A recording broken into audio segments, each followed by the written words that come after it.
technology in a meaningful way to support the learning of the student by the teacher. We are incorporating technology very carefully, where we look at the context and we say, okay, what is the appropriate technology to use in this context? So accessibility is making it accessible to more people. So there, if you see, there the teacher plays a crucial role. What was true yesterday is no longer true today. EdTech has seen rise across the world, right? And so how do you see this rise impacting the education in India, and how the things have changed in the last 3-4 years? One thing that happened because of COVID was that teachers were forced to adopt technology. So earlier, before COVID, you had to work hard to convince teachers that, look, this technology can be used in these ways. Yeah. Because teachers were forced to do online lectures, they realized that they need not use the computer simply as a medium to transmit their lecture. They realized that, there are other tools available on the computer which they can do a screen share and they can start showing demos in the class. So that was a big thing that teachers learned out of trying to go online. Now, what do we carry forward into the post-COVID era? So what we want to do is to ensure that there is a lot of personal touch remains. On the flip side, what has happened is that there are a lot of solutions which are trying to generically solve the same problem. And they're all addressing scale. And many of these efforts are towards direct to student, and they're trying to eliminate the role of the teacher. So according to me, that's not a very wise thing to do, because it's the teacher who knows the students in her class and who can personalize the learning in some small ways. So the meaningful way to use technology, post-COVID, is now to not go back to what we were doing pre-COVID. So many classes are now trying to do that. They're saying, okay, we're done with that. And just as we used to wear masks, and now we are no longer wearing masks, so we will go back to what we were doing it the other way. But a balanced use of technology, identify, because now I have some competence in using the technology. Let us see which of these continue to be meaningful, even though now my students are there in front of me in my class and not icons on a screen. So that, I think, is what we can do. I would like to know your perspective on certain things that are related to tech in education. So let's say, what are some critical factors that one should consider when bringing technology into education space? So are there any critical factors that someone should look at? A very polarized question. Different people will have different answers. In my perspective, we are spending a lot of money on bringing tech in education. Now, what we need to do is to be clear about why we are bringing this tech into the education in the first place. So the one way to be clear about why we are bringing this tech is to go back to the metrics. So we talked about this technology enhanced learning metrics of effectiveness, attractiveness, efficiency, and accessibility. So first we have to identify which metric we are addressing, and then we have to define what is our success criteria for the tech on that metric. So having done that, we also need to look at what solutions exist, because there are a lot of reinvention of wheel is happening. That is again a critical thing. So look at solutions that exist, maybe see why they worked, why they did not work before you invent your own new solution. So that is one piece. The other critical factor, according to me, is the involvement of the stakeholders. So a lot of tech is not based on participatory design. It is somebody thinks that the learner needs this or the teacher needs this. So at any point, we should involve the teachers in the design of the tech. This has two advantages. One advantage is that the design of your solution becomes more meaningful, because you are actually taking things that the teacher feels it is required. And the second thing is, it helps your adoption, because now you don't have to sell the tech to the teacher, because the teacher has been part of creating the tech. Absolutely. So the participatory design, according to me, is a critical factor. Okay.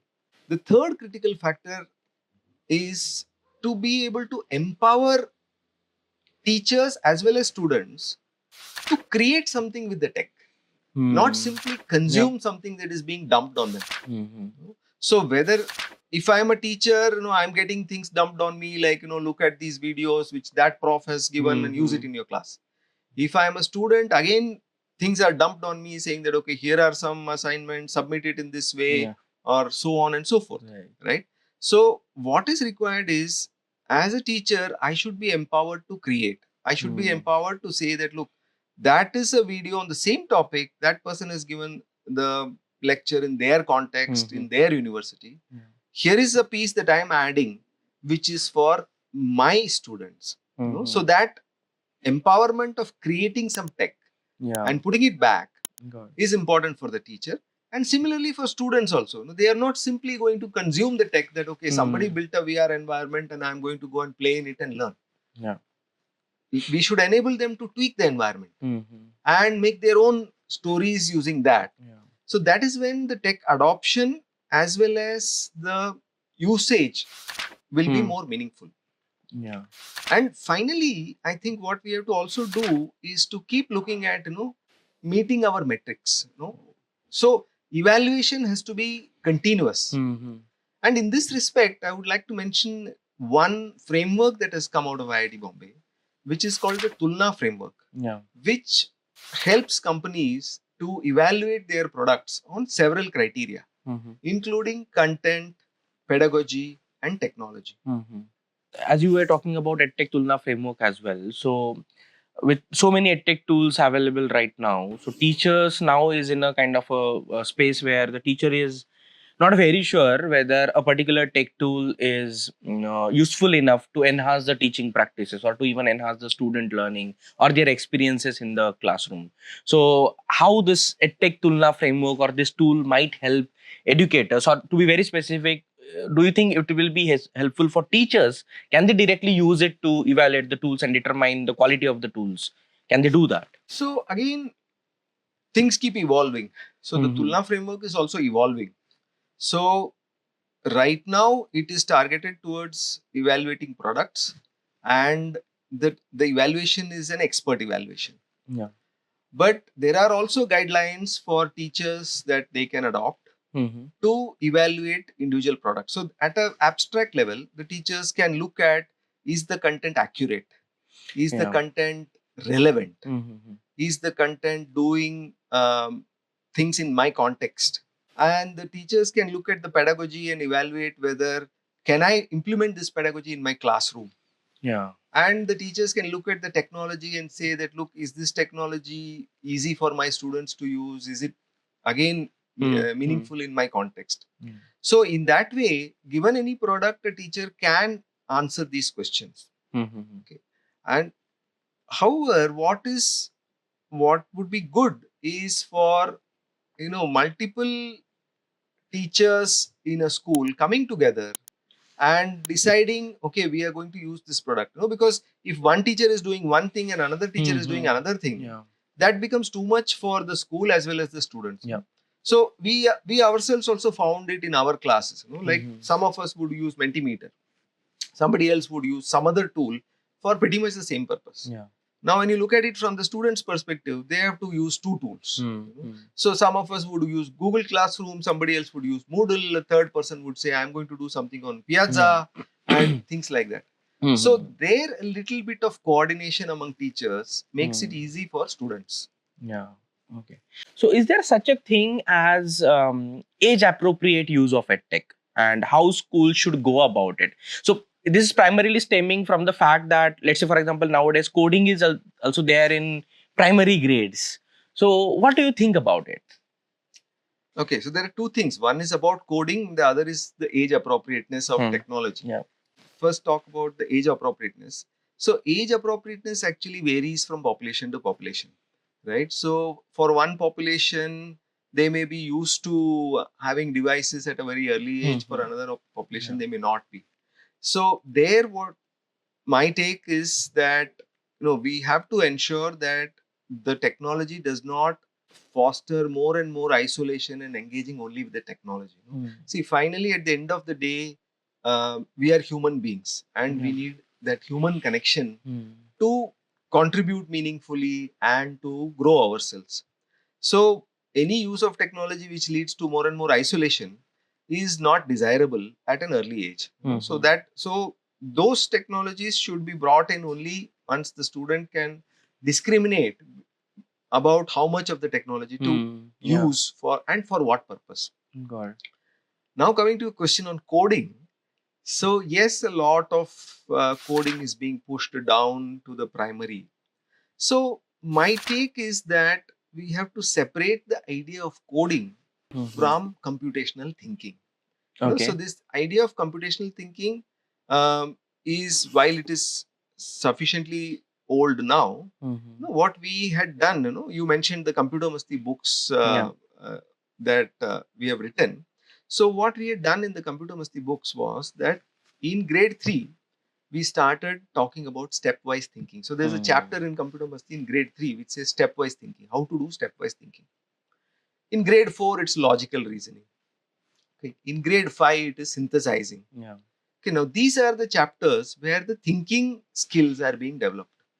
So when we wrote Computer Masti, the term computational thinking was not famous, nor was the term 21st century skills in those days. But when these terms became famous, we found that these are automatically there incorporated into the thing. So if you look at when a child's development, so it is said that around the age of 8 is when the logical thinking faculties start to really develop. Okay. So age of 8 is around third standard. That is when you want to start this. If you start earlier, it's just going to, maybe it will help, maybe it will not. But this is a good age to start. And the focus has to be on the thinking process, not on the syntactical use of whatever programming language, whether it is a block-based one like Scratch, or whether it is some code.org is another one. or whether whichever one. So the focus has to be on developing the stepwise thinking, the logical reasoning. So if we are doing that, then I think we are doing it in an age-appropriate manner. So one of the claims is that if we do that right, then students will not have difficulty moving from one technology to another. So here, it's important to distinguish between the idea of computer literacy from computer fluency. So literacy means, okay, I know how to use this programming language. Okay, fluency means that I know how to write programs independent of the programming language. So if I know that, then whatever be the new programming language that comes up tomorrow, I just have to learn the syntax of that language. Got it.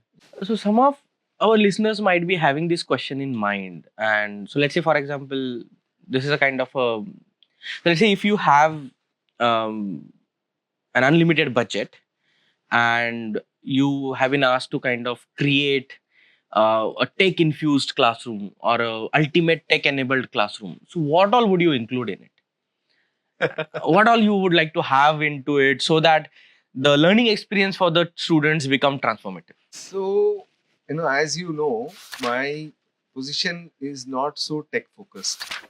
So the technology is an enabler. It's a support system. So the popular misconception might be that, if I have virtual labs, if I have AR, VR, everything in my topic, a lot of learning will happen.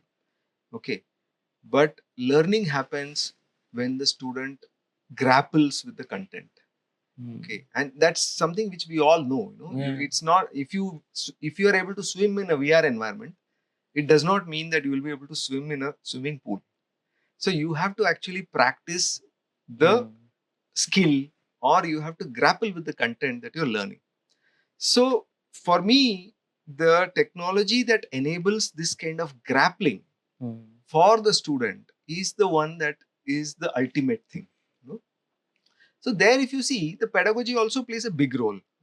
So when we want to have students do meaningful learning, so there are two things which we try to bring into the system. So one is we make the learning really applicable in the world. Okay, so we take a real life problem and say that, okay, this is the problem we are trying to solve, and in trying to solve this problem, we will learn this process. Yeah. Okay. The second thing that we try to do is to bring in a lot of peer learning and a lot of learning in terms of what we call as the apprenticeship model, where there are multiple grades in the classroom. And it's not just that I have one fifth standard classroom, one sixth standard classroom. You have a Montessori type of model where there are multiple grades in the classroom, and they're all working on different aspects of the same topic, and learning, the younger ones are learning from the older ones, and you can structure the classroom in that way. Okay, so if you were to ask what is my view, it would be we would kind of go away from this timetabled and slotted form of teaching and learning to a more integrated view, where which is how it happens in the real world. I mean, we've not separate the learning from the living. So as you live, you are also learning, and learning happens all the time. It is not restricted to that one period in which you are doing that topic, nor is it restricted only to that age group. So a system which facilitates this, I cannot imagine such a system yet, but that would be my view. And now the technologies that are required to support such a pedagogy, that would be the ultimate, what did you say, tech ultimate tech-infused classroom. classroom. So on the similar lines, so let's say you were talking about this multigrades and other things. So how do you see, and you also talked about technology as it's evolving and all this is now can be done. So how do you see teaching learning processes evolving over a period of time? So let's say a decade from now, how do you see teaching learning processes happening, considering the fact that technology is also part of it? So yes, the teaching learning process definitely also has to evolve along with the technology. So one experiment which a lot of teachers need to do is, whenever a new technology comes, we have to not simply believe the technology. No, I have been a technology person for many years, so I can say that, right? But we have also to do the experiments to find out what is the meaningful way in which to incorporate this technology into the classroom or into the teaching learning situation. So in the process, the teaching learning scenario will also evolve. So for example, if you take a hybrid classroom, okay, now I'm used to doing a think pair share in my regular class. How do I do think pair share in a hybrid class? Okay, what kind of activity do I set up for the online people? How do I ensure that the online people are not left out? Okay, so the teaching learning process now has evolved to adopt the new technology and to integrate. So a few years down the line, there may be more understanding of how the learning process happens. So once again, the nature of activities that you create will be informed by the new understanding of how learning happens. So that's the way I see that, we will keep evolving both in terms of pedagogy. I think we will also be evolving in content, because domain knowledge also keeps increasing in every domain. And as domain knowledge increases, the corresponding pedagogy has to come in. And as once there is technology, the technology also has to come in. So like you mentioned earlier, the TPAC framework will need to be applied again and again to determine what is the most effective way of fostering learning for a topic using a technology. Yeah, interesting. And I mean, as we were talking about how the teaching learning process might evolve over a period of time, but I have a question which is a bit relevant to this, but again, it is a bit on a tech side of it. But that will definitely have some implications on how the teaching learning process happens. That is the reason I definitely would like to understand your perspective on this. So a range of AI tools have been coming. So people are designing, deploying a range of AI tools. For example, chatbot based teacher lesson plans, attendance, AI based assessments are coming up. Chat GPT is another thing. So how do you look at all of this? I mean, what are your thoughts on this? How do you see this evolving and being part of the teaching learning process and part of the classroom in future? So again, I think if we take the view that technology is the silver bullet, I think that's not the right direction to go in. And we have learned that already. Yeah. When we did smart boards in every classroom, Correct. and we put these video boxes with a lot of content in them in every classroom, we already have learned that looking at technology as a silver bullet is not the correct way, right? Now, I think the same is true of AI and all these new technologies. Simply because you can have a chatbot in a website, or there is a bot, doesn't mean that the bot is doing something meaningful. Okay. So, what is important is to once again use these technologies, but in a way that is meaningful in your context for your students.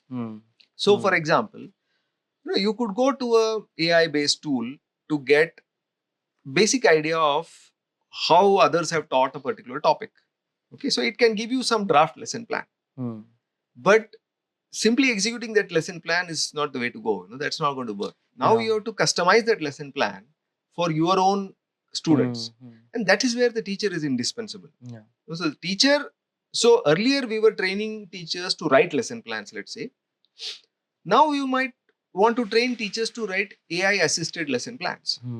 So I think the training is to be on how that technology can be incorporated meaningfully.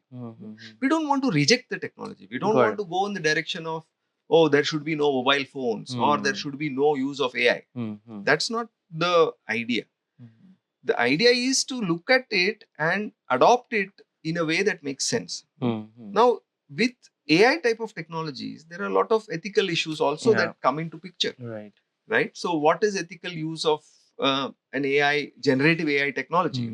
So, can I just let's say, for example, I'm teaching English writing of stories. Can I just generate a story and just simply submit it as an assignment from the student perspective?